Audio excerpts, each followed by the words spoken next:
What's up, guys? Winter Kills. We're back with another deck profile, and today we're here with INFERNOIDs. This is the deck that I ended up taking to Rochester Regionals this Sunday, and had a very good time there. It was the first regional I ever went to. Hopefully I'll go to many more in the future. And this is what I ended up playing there.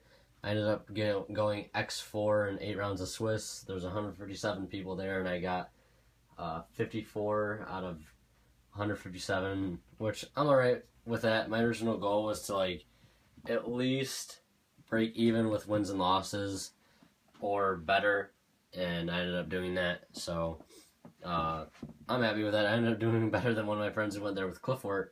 He went like X3 and just dropped just because he didn't feel like losing to Fairy winning MST the rest of the day. But that's Yu-Gi-Oh!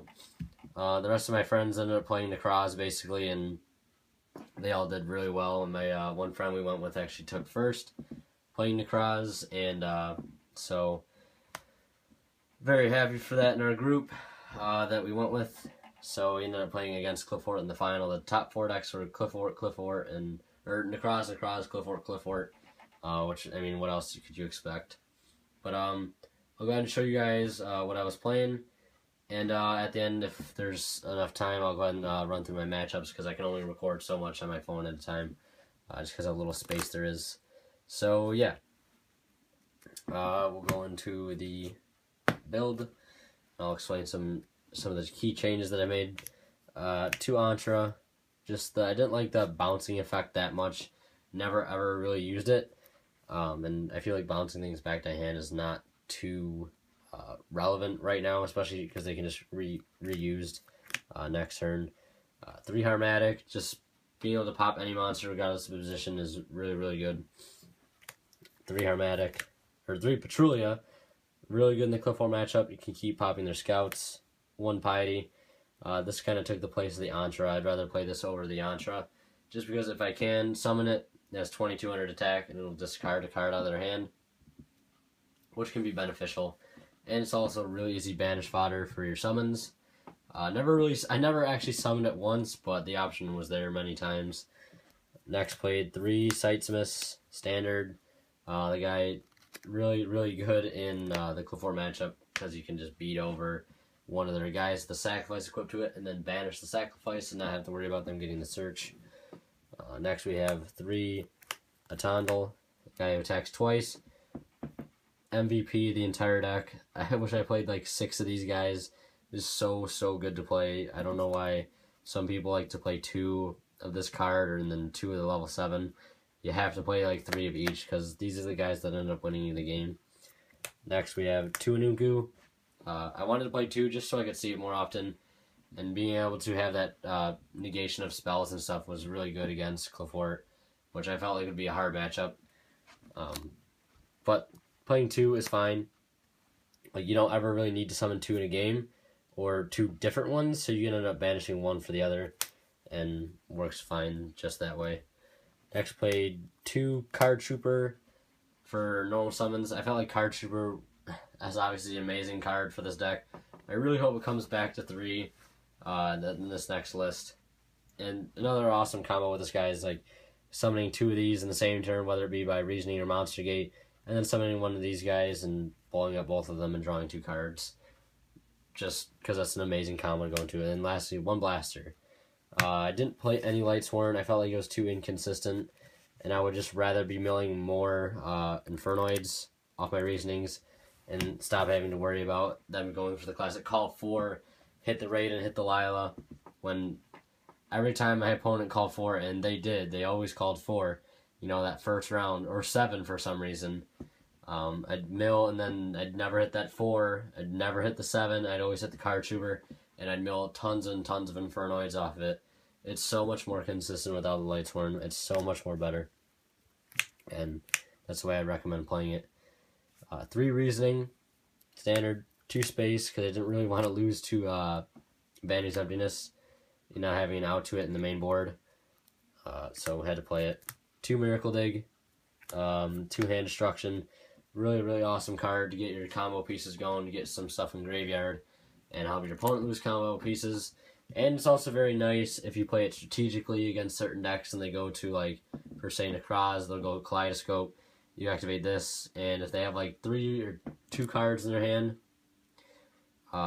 you can make them ditch some of the things they really don't want to, just like their Valks and stuff, just so they can get that summon through like the Unicorn play.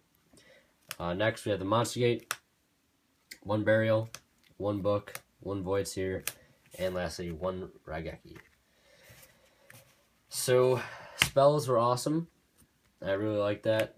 Next, played 3 Needle Bug Nest. This is not exactly the same as I was playing at the regional. I was only playing 2. I wanted the 3rd just because I could see it more, actually resolve it more. Because I only think I ended up resolving it like twice or 3 times the entire tournament out of 8 rounds. And I cut the 3rd Skill Drain for 3rd Needlebug Nest. Skill Drain was an awesome card because you can still use all of your effects under it.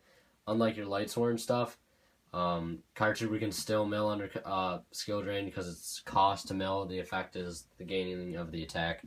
All your Infernoids still work because they contribute themselves and have their effects activating Grave.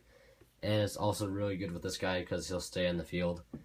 And it's amazing against Yosenju. And 1 Spiritual Fire. This is the card that I wish I would have had the entire day. Because there's so many times where I was so close to winning, but the life points was just out of reach. And resolving one of these at some point in the game could have definitely won me the game. So yeah, that's it for the main deck. Really, really happy with the main deck. It was amazing. It was phenomenal. And definitely can't wait to play it at locals this Friday. So for the extra deck, played 1 Felgran, 1 Elsei, and 1 Heretic Sun Dragon, Overlord of Heliopolis. Only ever went into the Divine Dragonite, but also at one point there was a time I wanted to go into him, but never ended up needing it. For 7s, the standard, made these guys once each. Next, played 1 Downard. He only came up like twice in the same Burning Abyss match because I sided in the Snatch Steel Engine with the Hidden Armory, specifically for this card. Next, played the Gem Knight, the Abyss Dweller, the Honor Arc, the Lavalval Chain, Castel, Rhapsody, Diamond Iron, the 1/3 Sunmain. So basically, just the standard stuff. I had to pick up another Lavalval Chain for the deck, and they're kind of getting cheap now, so they're getting reprinted. So figured, why not? So for the sideboard, played 2 Jinzo. At the time, I was only playing 1, and wish so many times that I had the 3rd one, especially against BA and Cliffort and stuff. Card is amazing because they'll call 4 or they'll call 7, they won't call 6, and then I'll hit a Jinzo, and then you get a free 2400, Denko Sekka on the field. So next we have 2 Lancia for the mirror match, which came up once. Excuse me, and came up once actually. And it's also for the Necroz matchup. 1 Kaiku, same reason. Also really good against Burning Abyss to be able to banish stuff out of the grave. Also for the Mirror and Necroz. 2 Hidden Armory and Snatch Steel for Cliffort and Burning Abyss. 1 Dark Hole. 2 Fairy Wind. 2 Mirror Force for Yosenju. 2 Fiend Comedian. This card I really, really wish I had the entire tournament, especially against Burning Abyss, which I played twice. I didn't play a single Necroz. So yeah, that's weird, but yeah, 2 Fiend Comedian would have been very, very helpful in that situation to either give me more mills or banish their graveyard, which would have been very, very strong. So yeah, that's pretty much it for this deck profile. As far as my matchups were, round 1 Yosenju, loss. Round 2 Infernoid mirror match, won. Round 3 Yosenju's again, I lost. Scrubbed out to Yosenju hard all day. The deck is so annoying to play against, but what are you going to do? Round 4, I played against Cliffort, 1-2-1, surprisingly easy match. Round 5, played against Burning Abyss, lost 2-1.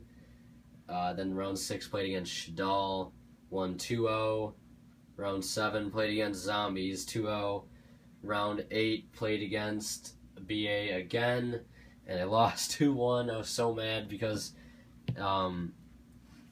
my final field, after he put me down to 200 life points by hitting me with the graph twice. So basically, I had Blaster, and I had, where is it? I had Blaster on field, and I had a Jinzo. And there was basically no way he was going to end up beating me unless he drew an out to this. He had one setback where I had bounced his graph back to hand with an Entra after drawing into another Infernoid to summon it. Summoned it, bounced his graph back, monster gated it, it hit into a Jinzo with one setback where he had summoned the Blaster by banishing one Infernoid that I milled, and Petrulia, and hit him with this, hit him with that, put him down to 200. Next turn, he draws Raigeki and normals the graph and hits me for 1,000 life points for a game. Sad face. But what are you going to do? It's Yu-Gi-Oh, I guess. Losing to a top deck Raigeki. But yeah.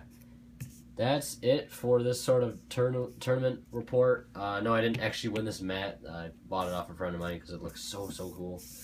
Yeah, Star Eater. So yeah, it was an awesome event, awesome experience. Had a lot of fun there, and I recommend to anyone who hasn't been to a regional yet and wants to go to one. I highly recommend it. It's great practice. It's a lot of fun. It's a good experience. Definitely make you a better player. As far as your choices are and whatever you're playing. But I did end up picking up Necroz, so I picked up 3 Bryanak, Trish while I was there, and sold my entire binder for like $450, which is really cool, so that's a plus. And guys are buy your binder up left and right. So yeah, thank you guys so much for watching. This is Winter Kills, and as always, we'll see you in the next video.